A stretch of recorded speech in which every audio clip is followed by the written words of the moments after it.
the screw down. I'm super by the amp and I'm looking good. Take the boys rock slab. I'm banging screw, nigga. You know, had you ever? I flipped down the amp. Had you ever heard anybody screw that music down like that before Pimp C? When I heard it, I was like, man, I'm doing that. Yeah, we on Boss Talk 101. Yeah, we gonna talk. Well, you know, I gotta ask you about this because I after talking and doing my research, just finding out about the Riding Dirty. I remember when Pimp, I always bring up Pimp C. That's it for me. But the Too Hard to Swallow, and then what was the next one? Super Tight. Yeah. And then come Riding Dirty, and you hear the screw down. I'm super by the amp, and I'm looking good. Take the boys rock slab. I'm banging screw, nigga. You know, had you ever? I flipped down the amp. Had you ever heard anybody screw that music down like that before Pimp C? When I heard it, I was like, man, I'm doing that.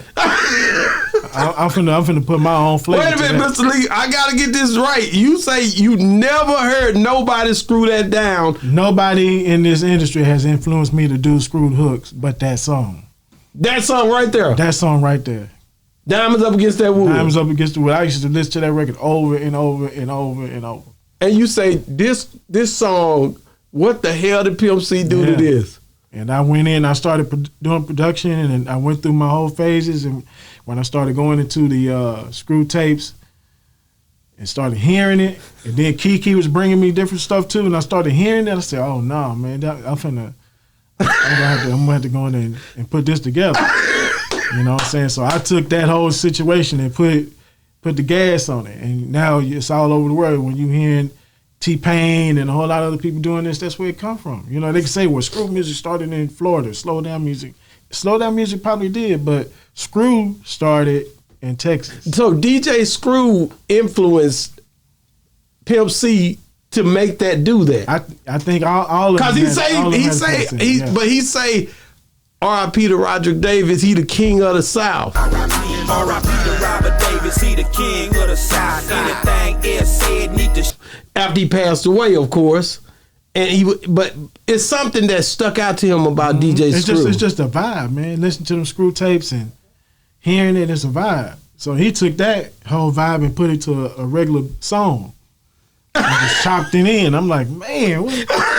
And I started studying, and I started doing tracks, and I started incorporating. Which was the first one that you knew, like, I got it, I did it? From the South, the one I did was Zero. That's how we do it downtown. Hold up a minute, I'm the king. From the South. Zero, Flip, and Paul Wall. You made, matter of fact, you talk about Paul Wall. Paul Wall was one of the first people to rap on the screw hook beat that I done.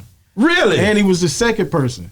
He was the second person. Sipping on the bar, the record I did on his album, Get Money, Stay True, that was the second one. Wow, man. I just, like I said, when I heard that, of course, don't get it twisted. Let's go back. Pocket Full of Stones, Tell Me Something Good. All that. Let me tell you something. I'm telling you now, even when they screwed, they chopped that down afterwards. You know, that thing was banging so hard, and it was jamming.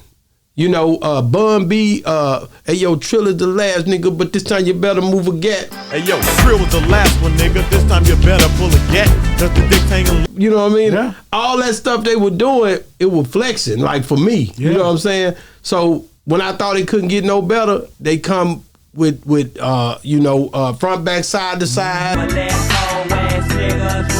got a 64 Chevy in my yard. And all them songs on Super Tight, and then when that came, that was like, damn, man, like Pimp. And I didn't even know he was doing the beats at that time, because I wasn't into music. I just didn't know. I did not know that, bro. Bro, he's cold, bro.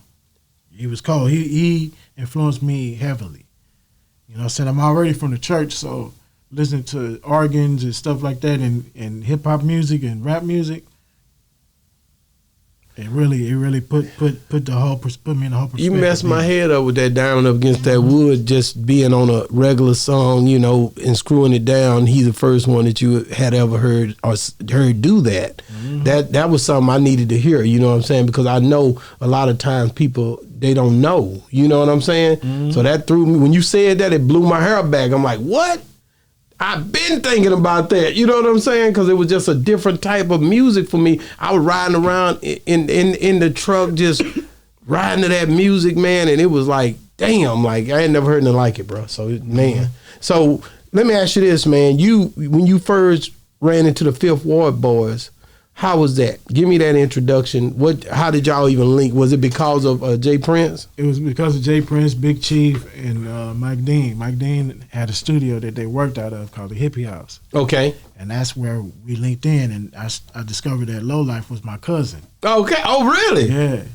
Yeah, but the Fifth Wall Boys were the first group from Rappalachia that really gave me a chance to produce for them. Wow. And at the time, I didn't know what the hell I was doing. I was busting speakers and all kind of stuff, man. I didn't know what was going on, but they you know, they would stay on me too. They ain't let me just make it. They let like, you make it. You ain't doing this right, yada yada yada. You know what I mean? So they really groomed me from the top. You know what I mean? They really gave me the opportunity to stay in there and work with them. And they didn't really have to do that because I was a guy off the street, so I didn't have no type of hype behind me, no demand, no nothing. When did you get your first platinum song or album? What was the first one? I think it was My Homies. That was the first one. That's the one that okay, and it went there for you. Yep, that was it. And at the end of the day, what did it do different? How did it make you feel different? Did you even think about it, or you were too busy working to even enjoy it? I didn't even think about it. You see what I'm saying? I wasn't thinking about that because I was trying to get to the next level. I'm still like that. Once I do a record, that's in the past. I'm trying to do it again. I'm starting at zero again. I don't have nothing. Wow. So that's how my mentality is. Devin the Dude. This guy ends up, when I first hear Devin, I really hear him. Snoop fell in love with Devin the Dude, man. Now I'm being honest. He became something like I remember them just always. It seemed like they was always working together. I might have been tripping, but it seemed like they had this connection. How was it for you when you first met Devin the Dude and worked with Devin the Dude? Man, Devin is just a real down to earth person. Really, first of all, and he's super crazy and creative. He's a low key demanding person too. When it comes to his music, it's got to be a certain way. It's got to be a certain criteria. If it don't meet it, that ain't it. You know what I'm saying? He's gonna have a discussion about it too, because it's got to be a vibe that he's looking for. You know, he's just not gonna settle for anything, and that's what I admired about Devin. And he's just a brilliant, talented guy. You know what I'm saying? All the way through and through. I like the way he sounds when it's a relaxing. There's sound. only one of him. It ain't no. You ain't never gonna hear nobody else sound like that in your life. Nah, you ain't gonna never hear that. I'm rolling. You know, this nigga make you feel like you like everything gonna be all right. He dope, man. He one of the most creative artists on Rappalachia. I have to say it like Face than him. Face than him. Yep. And the boy was serious about it, wasn't he? Yeah. Wow, man, y'all had a hell of a team over there, bro. Yeah, we on Boss Talk 101. Yeah, we gonna talk.